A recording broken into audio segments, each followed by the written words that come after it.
الحمد للہ وکفا وسلام علی عبادہ الذین اصطفى اما بعد۔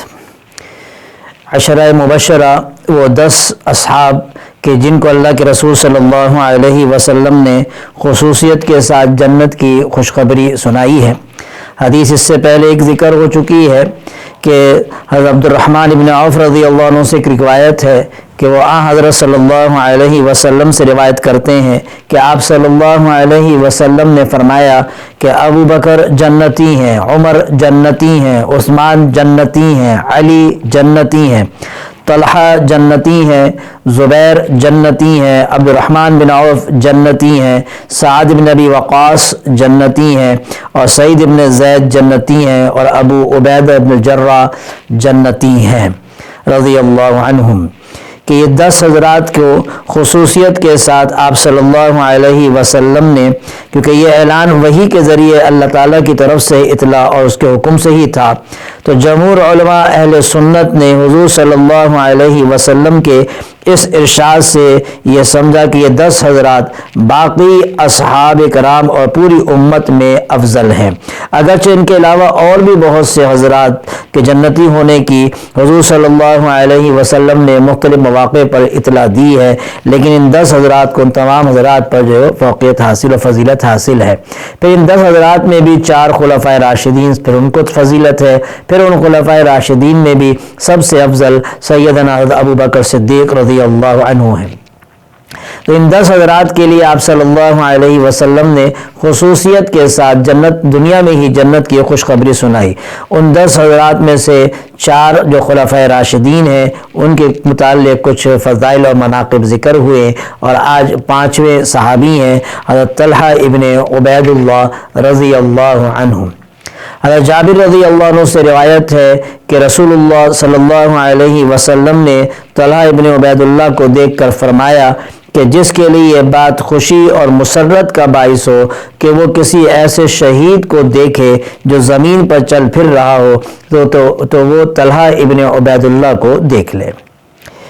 اس حدیث سے معلوم ہوا کہ اللہ تعالیٰ کی طرف سے رسول اللہ صلی اللہ علیہ وسلم پر یہ بات منکشف فرما دی گئی تھی کہ طلحہ ابن عبید اللہ شہید ہوں گے۔ آپ صلی اللہ علیہ وسلم نے اس ارشاد میں جس خاص انداز میں ان کے شہید ہونے کی اطلاع دی، ظاہر ہے کہ اس سے حضور علیہ الصلاۃ والسلام کا مقصد ان کی ایک خاص فضیلت اور اللہ کے نزدیک ان کی شہادت کی غیر معمولی اہمیت اور مقبولیت بیان فرمانا تھا۔ طلحہ ابن عبید اللہ رسول اللہ صلی اللہ علیہ وسلم کے وصال فرمانے کے تقریباً 25 سال بعد جنگ جمل میں شہید ہوئے تھے۔ تو بلا شبہ حضرت صلی اللہ علیہ وسلم کا ان کی شہادت کی اطلاع دینا یہ بھی آپ صلی اللہ علیہ وسلم کے معجزات میں سے ہیں۔ حضرت زبیر رضی اللہ عنہ سے روایت ہے، انہوں نے بیان کیا کہ جنگ احد کے دن حضرت صلی اللہ علیہ وسلم 2 زرہیں پہنے ہوئے تھے۔ آپ نے اسی حالت میں پتھر کی ایک چٹان پر چڑھنا چاہا تو وہ 2 زرہیں کو بوجھ اور دباؤ کی وجہ سے آپ چٹان پر چڑھ نہیں سکے، تو حضرت طلحہ بیٹھ گئے تاکہ آپ ان کے اوپر اپنا قدم مبارک رکھ کر پتھر کی اس چٹان تک پہنچ سکے۔ چنانچہ آپ صلی اللہ علیہ وسلم ان پر اپنا پائے مبارک رکھ کر پتھر کی اس چٹان تک پہنچ گئے۔ حضرت زبیر رضی اللہ عنہ بیان کرتے ہیں کہ میں نے خود سنا کہ رسول اللہ صلی اللہ علیہ وسلم ارشاد فرما رہے تھے کہ طلحہ نے اپنے لیے جنت واجب کر لی۔ حضرت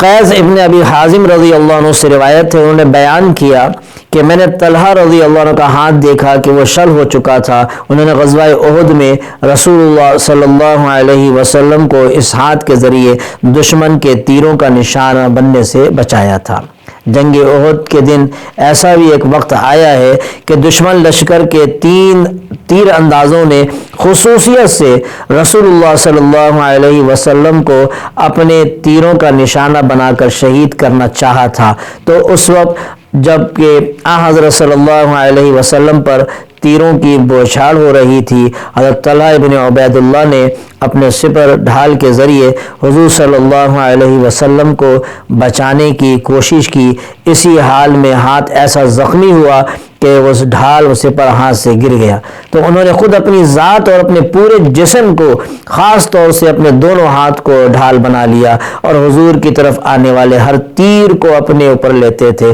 دشمن کا ایک تیر بھی حضور تک پہنچنے نہیں دیا، جس کی وجہ سے ایک ہاتھ تو بالکل شل ہو گیا اور پورا جسم گویا چھلنی ہو گیا۔ روایات میں ہے کہ ان کے جسم پر 80 سے اوپر زخم شمار کیے گئے ہیں۔ اللہ تعالیٰ کی مشیت کہ وہ زندہ رہے اور احد کے بعد بھی تقریباً تمام غزوات میں شریک رہے، حضور صلی اللہ علیہ وسلم کے ساتھ ہی رہے، اور پھر حضرت صلی اللہ علیہ وسلم کے وصال کے بعد حضرت عثمان رضی اللہ عنہ کی شہادت تک دین اور امت مسلمہ کی خدمت ہی ان کا نصب العین اور ان کی زندگی کا مصرف رہا، یہاں تک کہ جنگ جمل میں شہید ہوئے ہیں۔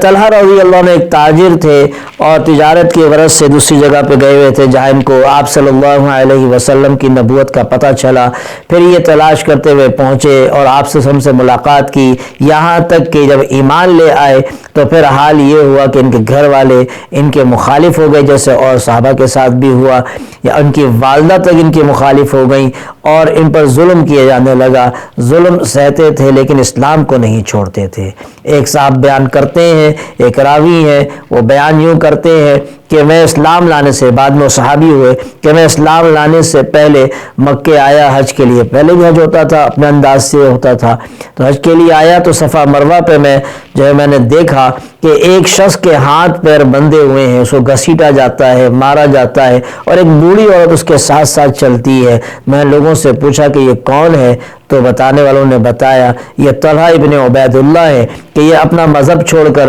محمد صلی اللہ علیہ وسلم کا مذہب انہوں نے اختیار کیا ہے، جس کی بنا پر ان کے گھر والے ان کو مارتے ہیں اور اذیت دیتے ہیں۔ اور یہ بوڑھی عورت کون ہے، تو بتایا کہ یہ ان کی والدہ ہے کہ جو اس سے سخت ناراض ہو گئی ہے کہ تم نے اپنا مذہب کیوں چھوڑا۔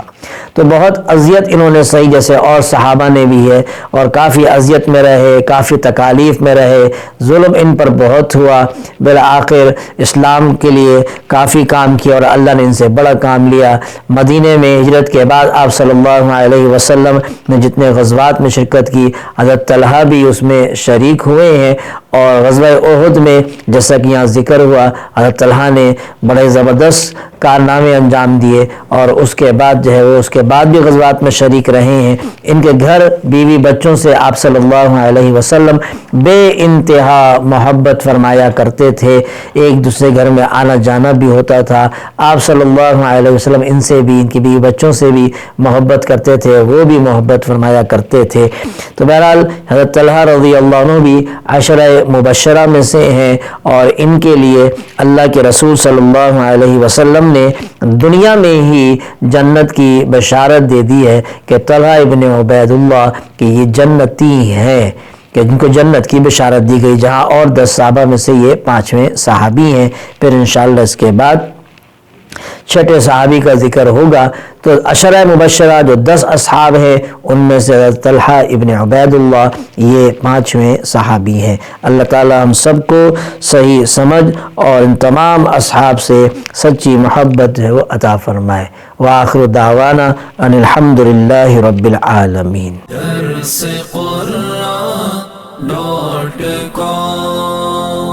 www.darsequran.com